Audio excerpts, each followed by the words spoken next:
What's up everybody, Peter McKinnon here, and today we're talking about 5 ways to instantly make better videos.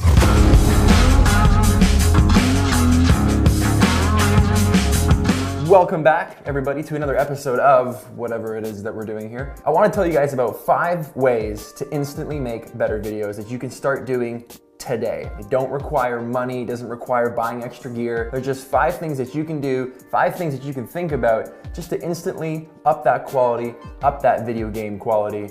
Not the actual video games, we're talking about video, like your game in you get it. Number 1, lighting. Okay, lighting is the most important thing when it comes to photography, cinematography, film, videos, photos. Lighting controls all. I'm not just talking about forced lighting or stuff that we're gonna set up or lights that we have to buy or DIY lighting setups, outdoor light. It's just lighting as a whole. Be it that it's from natural light or it's from something that you bought that you've set up in studio, nailing that and locking that down is one of the most important aspects of what it is that we're doing here. Now, I've mentioned this before, window light is the best light for run and gun, get it done, have it look amazing, reliable. You wanna shoot near a window, okay? So for instance, watch this.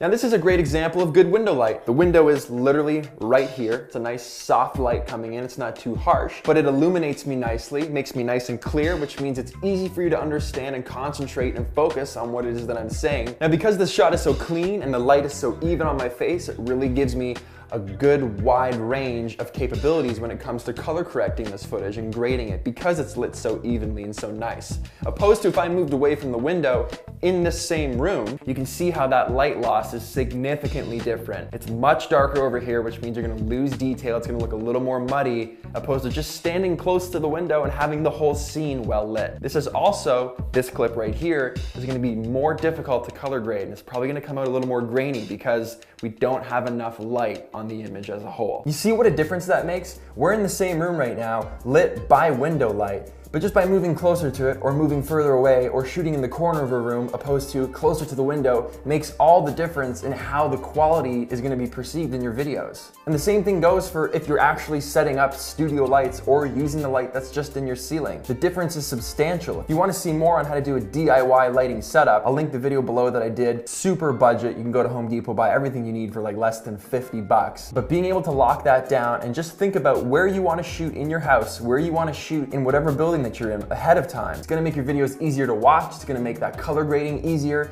The overall outlook of your videos will be tenfold better if you just think about the lighting first. Use those windows. Point number 2 is proper music and sound. Now, don't worry, I get asked about 500 times a day where I find my music, how I get music for my videos. I'm going to do an entire video on that, so don't worry guys, it's coming. However, having the proper music and sound effects will 100% change the way people view and see your videos, yourself included. If you use the wrong track for some incredible footage, that footage could be very well perceived as not as good or not as epic or not as sad. It's all in the song choice. If you've got some home footage of a baby crawling across the floor and it's some gangster rap, probably not gonna set the tone as well as something a little more family friendly. And vice versa, that works as well. If we've got footage of an R8 ripping down the streets or some people skateboarding, some soft, happy piano might not be the way to go. So song choice is a huge factor when you're thinking about your videos. If it's a cheesy song, your footage is gonna be viewed, and the piece as a whole is gonna be viewed as cheesy.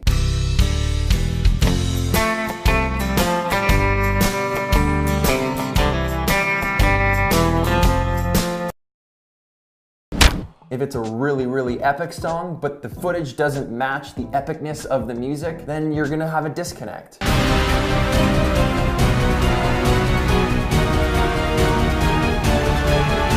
That brings me to my next point, is you wanna actually edit to the music. A lot of times in music, there are some incredible things that happen audibly. If you match the visuals to the audio, you can enhance that tenfold. One thing to have great music, it's one thing to edit to the beat, but when you have sounds of the forest, or you have the ambient noises of cars going, or you have that egg cracking, the typing, the shuffling of cards, paper being ripped, it doesn't matter. When you have those extra ambient sound effects on top of the great music and great footage, it's the full package, it's the full experience. There are things that are often overlooked, but having proper sound effects makes all the difference. Okay, so what I've done here to show you an example real quick is plug this Rode Video Micro. I've mounted it to this external monitor arm that I've clamped to the desk. So in a second, I'm gonna bring that camera closer and plug this directly in to give me a more rich sound source to show and prove a point to how much better even something random and mundane or normal of a task can sound a lot better when you have good, rich audio to it.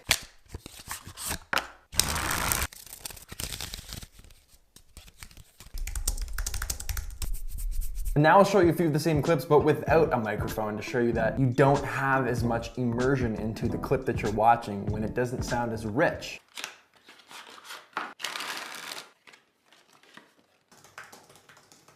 Point number 3 is learning your software. Look up tutorials, watch different videos, attend seminars, buy training, find training, free training, friends that know how to use the program better than you. Ask questions, do everything that you can to learn that software, because that's only gonna help you when you're shooting in the field. And what I mean by that is you wanna plan those shots ahead of time so that you know how you're gonna edit. So if I think to myself, okay, I'm going to film my friend walking by the screen and then I'm gonna do a transition that masks him out into the next clip. So I'm gonna shoot accordingly to get those clips so that I can bring them into my editor and then edit that transition to make it actually come to life and happen. Now, if you don't know how to do that kind of stuff in your editing software, you might not know that you need to shoot those clips ahead of time. Or if you have a mistake, maybe something happened where you forgot to pan up and pan down. You can do that in your editing software. Maybe you forgot a slider, but you can digitally fake sliding moves in the software. So when you know your editing software as best as you possibly can, and the skill aside with the camera, it really, really helps you figure out how to get the most out of what it is that you just shot. So learn that software, people. Just get into it.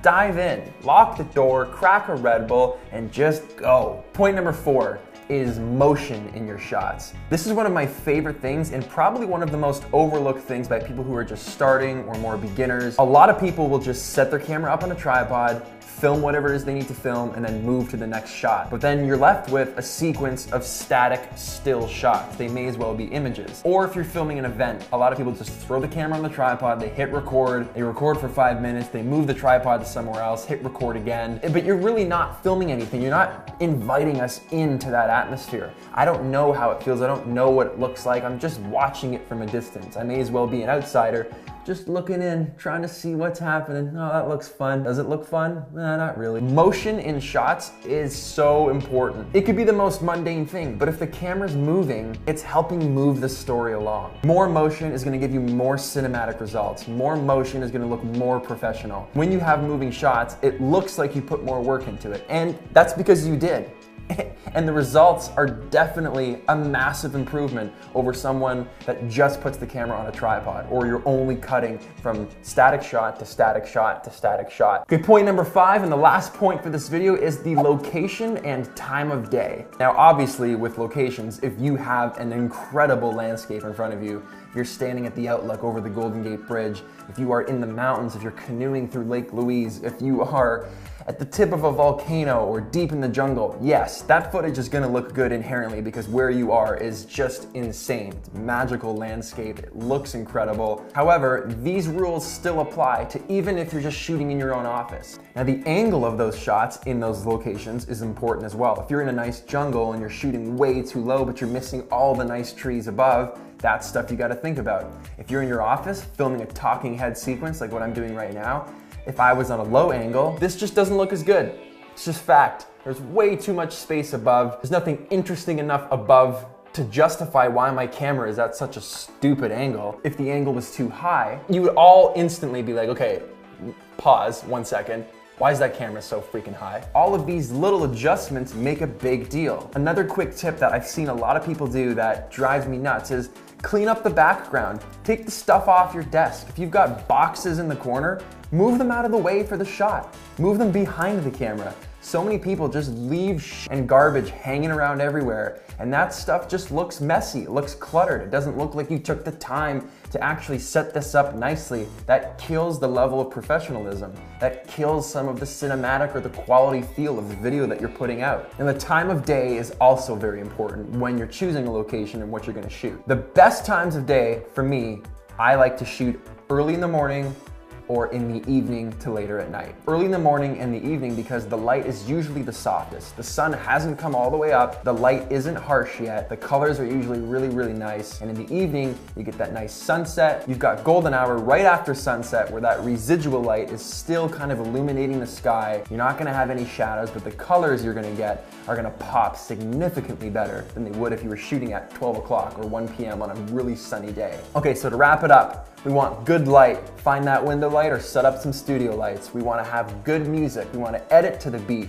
We wanna keep those sound effects in mind for ambient noise. We wanna know our editing software so that we know what shots we wanna get when we come back and edit. We wanna pick good locations, good time of day, and we wanna keep motion in mind with our shots. Try these tips. If you're filming anything in the next couple of days, change up the location, change the time of day, film it near a window.